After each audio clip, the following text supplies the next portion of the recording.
Eine Nomadenfamilie bepackt ein paar Kamele, um Holz und Butter in das nächste Dorf zu bringen. Dort kümmert sich ein Mittelsmann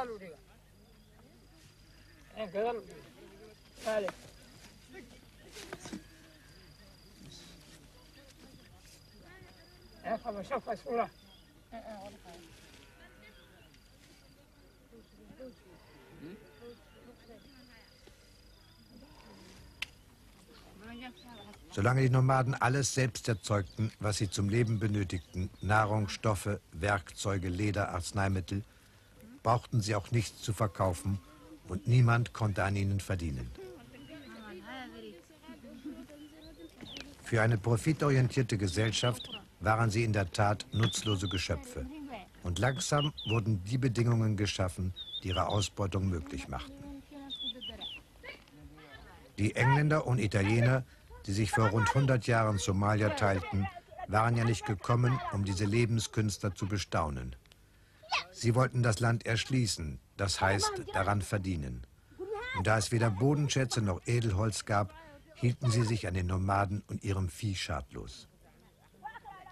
Die Städte, die im Innern vorherrschenden Produktions- und Machtverhältnisse widerspiegelten, verwandelten sich in Verwaltungs- und Handelszentren fremder Interessen, von denen die Kontrolle und die Ausbeutung des Landes organisiert wurden. Mit der Unabhängigkeit hat sich das kaum verändert.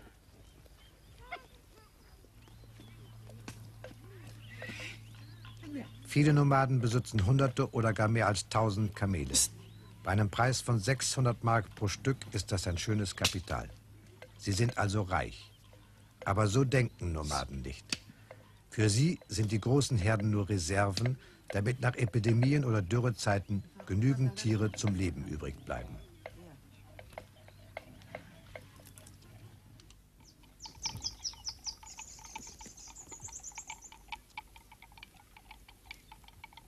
Während der Trockenzeit, wenn Weideland über große Entfernungen besucht werden muss, können Kamele bis zu 3 Wochen ohne Wasser auskommen. Das ist der Reichtum des Landes.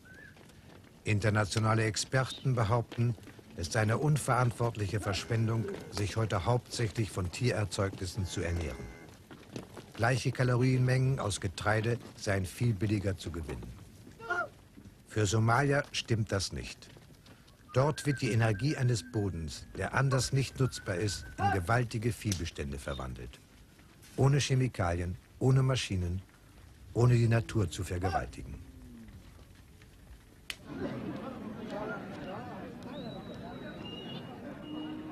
Es gibt genug Vieh, um den Bedürfnissen der Bevölkerung reichlich zu genügen.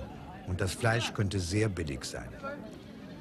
Die Ziegen und die Schafe, die auf den Märkten sachkundig von Hausfrauen ausgesucht werden, sind freilich heute für die meisten Somalis unerschwinglich und kommen nur an Festtagen auf den Tisch. Die Produktionskosten sind zwar gering, doch den Verkaufspreis bestimmt der Weltmarktpreis. Der nahezu unersättliche Abnehmer Saudi-Arabien kann ihn bezahlen. Deshalb geht es vielen Somalis schlecht.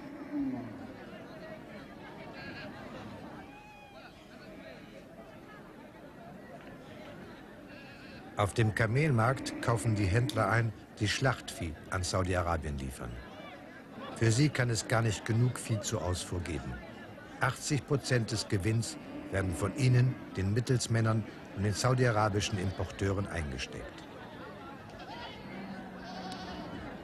Um die Herden der Nomaden unter Kontrolle zu bringen und den Viehbestand zu vermehren, haben die Händler überall im Land Brunnen angelegt.